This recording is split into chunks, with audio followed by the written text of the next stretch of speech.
In your opening address, you said right or wrong depends upon whether you hurt other people without justification. And when asked, are these really wrong, you answered yes. Why? Because it harms the victim. Now, I guess my difficulty is that I certainly agree that it's wrong to harm people, obviously. But it's hard for me to understand on a naturalistic worldview, such as I described, why on the worldview of naturalism, inflicting harm upon other members of our species is really wrong. It seems to me that this happens all the time among other animals, and so why is it wrong peculiarly for human beings to inflict harm on each other? All right, so let's start with that. Suppose that my 3-year-old nephew walks into your house, takes some book off your shelf, and tears the pages out. He hasn't done anything wrong, or 3-year-old's probably old enough he has done something wrong. Maybe a year and a half, he hasn't done anything wrong. If I go into your house, tear some pages out of your book, I've done something wrong. What's the difference? Well, I'm capable of appreciating reasons for respecting your property that my 1.5-year-old, this is hypothetical 1.5-year-old nephew, doesn't have the capacity. Right? There are differences between people that allow me and you to think about our behaviors, to evaluate our behaviors, to see whether or not there are legitimate reasons for behaving as we do. Creatures that don't have that capacity don't have that capacity. It's precisely because they lack that capacity that makes no sense that the notion of right and wrong behavior gets no purchase. Lions can't reflect upon their behavior, so when they do it, it's not wrong. If you or I would engage in that behavior, we can reflect upon that. We can recognize the reasons for not behaving that way. So I think the distinction is a fairly straightforward one, not a deep mystery or a hard challenge for the naturalist to respond to. Okay, I think that's a good answer for why we wouldn't regard animals as moral agents who would be culpable for their acts.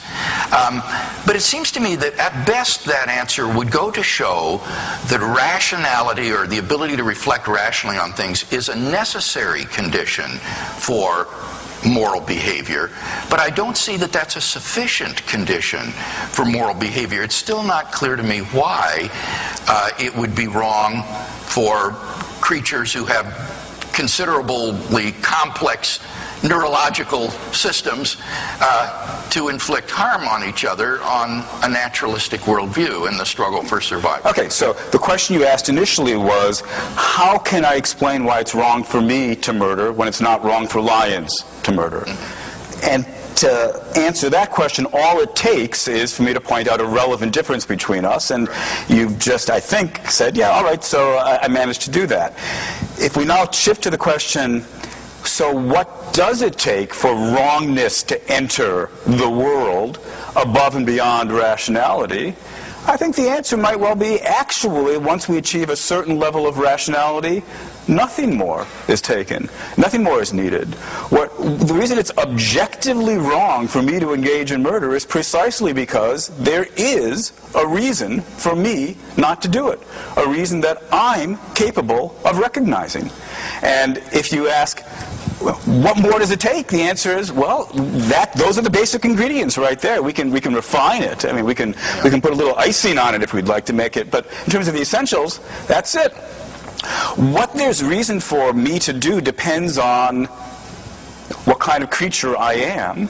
Once I become the kind of creature in the evolutionary, process, once creatures evolve that are capable of stepping back from their actions, capable of reflecting about whether or not their behavior makes sense, whether it conforms to standards that they are themselves prepared to endorse, at that point the machinery is in place. And at that point there are reasons for me to behave in certain ways and to avoid other kinds of behavior.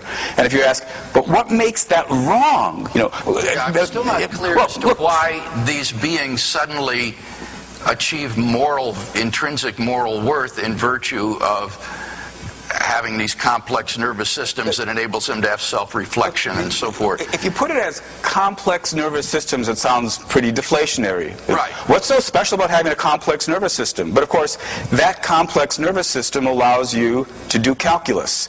It allows you to do astrophysics. It allows you to write poetry. It allows you to fall in love. Put under that description, you ask, what's so special about humans from a naturalistic perspective?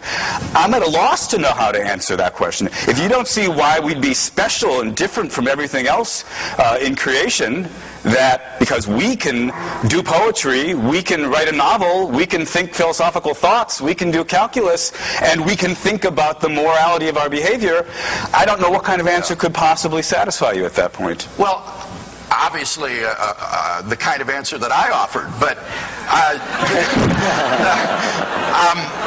can I ask just to follow up on that? Because I mean, I'm tempted to say I could play this game, and that's unfair, because of course it's not a game. But I could pose the same kinds of questions to you. Perhaps I will. You know, in 10 minutes, I could say, look, all right. So God says, you know, you guys are really, really special. right.